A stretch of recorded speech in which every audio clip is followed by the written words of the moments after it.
première de ses caractéristiques, c'est que la Bible dit que tu n'es ni chaud ni froid, je te vomis. C'est une église qui ne veut pas renier Dieu. Mais c'est une église qui ne veut pas être zélée pour Dieu aussi. Dans le temps de Laodicée, il y a une nouvelle forme d'apostasie. Les gens d'avant, là, quand il y avait l'apostasie, ils quittaient l'église. Ils quittaient la foi. Mais les gens de notre apostasie aujourd'hui, ils ne quittent pas la foi. Ils sont apostats dans l'église. C'est-à-dire, il a laissé Dieu et puis il est là. Il ne veut pas s'engager à 100%, mais il est là quand même. Il ne veut plus se donner à Dieu, mais il est là quand même. Il ne veut pas vivre dans la sainteté, mais il est là quand même. Il ne veut pas arrêter d'aller au maquis, mais il est là quand même. Il ne veut pas arrêter de pécher, mais il est là quand même. Elle n'est ni chaude, ni froide. Elle ne veut pas aller d'un côté ou de l'autre. Jésus dit, si au moins tu avais choisi un des deux côtés, c'était bon. Mais tu n'es ni de l'un ni de l'autre, parce que notre église, c'est l'église des mélanges. Le mélange entre la puissance de Dieu et les fétiches. Des gens veulent en même temps servir Dieu avec sa puissance et en même temps servir Dieu avec des fétiches. Ça veut dire qu'il ne veut pas quitter le ministère, il ne veut pas devenir marabout, il veut être appelé prophète, mais en même temps qu'il est appelé prophète, souvent Dieu lui parle vraiment et souvent il utilise des choses aussi, et puis il te dit que les deux peuvent fonctionner ensemble, l'un peut activer l'autre. C'est l'église des mélanges. Souvent, si Dieu t'a pas encore parlé, va sur Facebook, prends les informations des gens. Quand tu vas commencer à prophétiser, Dieu va commencer à te parler derrière. C'est l'église des mélanges. Si Dieu ne dit rien, ne dit rien. Si Dieu m'a pas dit, et puis quoi? Je suis plus apôtre si Dieu m'a pas dit ton nom. Faut pas venir demain. C'est l'église des mélanges. Le mélange entre l'amour de Dieu et l'inimitié avec Dieu. En même temps, il aime Dieu, en même temps, il l'aime pas.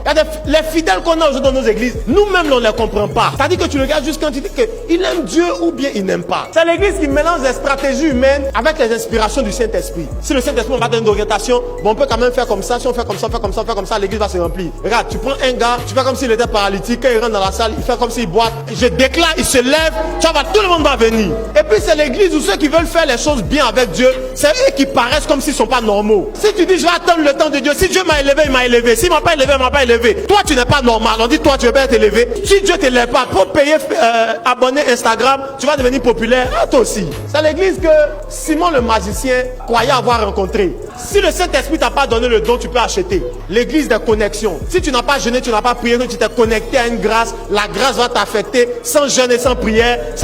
C'est faux mon ami, c'est faux. Quelqu'un jeûne pour toi, Dieu lui donne tout, et puis toi tu viens, tu donnes 50 000, Dieu te donne ça. Simon dit à combien on peut acheter le don de Dieu que vous manifestez? Il dit malheur à toi qui as pensé que le don de Dieu peut s'acheter à prix d'argent. Les choses, les richesses spirituelles s'achètent avec le jeûne, la prière, la consécration. Les amis, ne blaguez pas avec. La Bible, on n'ouvre pas la tête de quelqu'un pour faire tomber. On médite, on prie, on cherche Dieu, on jeûne.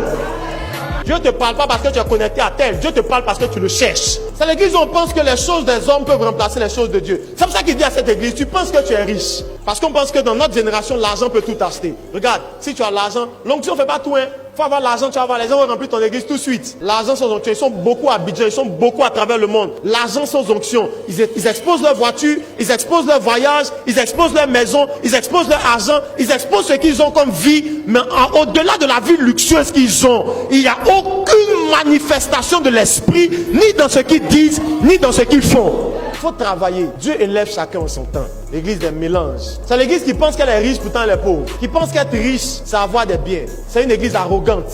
Une église qui a du mépris. Aujourd'hui, dans notre génération, on ne respecte pas quelqu'un qui ne voyage pas, qui n'a pas d'argent, qui n'a pas de voiture et qui n'a pas de grosses choses. Tant que tu n'as pas tout ça de matériel, tu n'es pas encore grand. Les gens ne te voient qu'avec leurs yeux. Rien de plus, rien de moins. Tu vois les gens s'abaisser devant toi juste parce que tu as posté une photo sur Internet, tu venais de voyage. Tu sais ce que j'allais faire là-bas? Tu sais si je vends la drogue là-bas, tu sais? Juste parce que tu es venu de voyage, les gens sont abaissés. Parce que c'est l'église où on ne respecte que tout ce qui est matériel. On méprise tout et tout le monde quand ils n'ont rien. Regarde cela. Demain, il faut que demain devienne quelqu'un pour faire comme si on les connaît. À l'église, dans notre tête, il n'y a que l'argent et le matériel qui fonctionnent. Si Dieu est avec lui, pourquoi il n'a pas une grosse voiture? Dieu dit, tu crois être riche. En réalité, tu es pauvre. Parce que la richesse n'est pas matérielle. Les premières richesses, Dieu n'a pas changé. Il ne changera pas à cause de toi. Les richesses de Dieu sont éternelles. Elles sont spirituelles. Un homme qui n'a pas la richesse de l'esprit n'a rien. Vous pouvez sentir les messages des gens sur Internet. Vous savez juste qu'ils ont beaucoup d'argent. Vous savez juste qu'ils ont de bons appareils. Vous savez juste que leurs images sont claires. Vous savez juste que leurs pages Facebook sont bien gérées.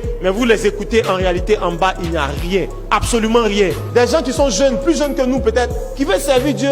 Et puis, ils ont les mauvais exemples. Tout ce qu'ils veulent. Ils pensent que quand ils vont bien s'habiller, ils vont serrer la veste, serrer la cravate, on va les respecter. Ils vont mettre une chaussure comme ci, ils vont descendre d'une voiture comme ça, on va les respecter. Ils regardent les gens, ils ne singent que les attitudes et ils ne prennent rien de la profondeur. Rien.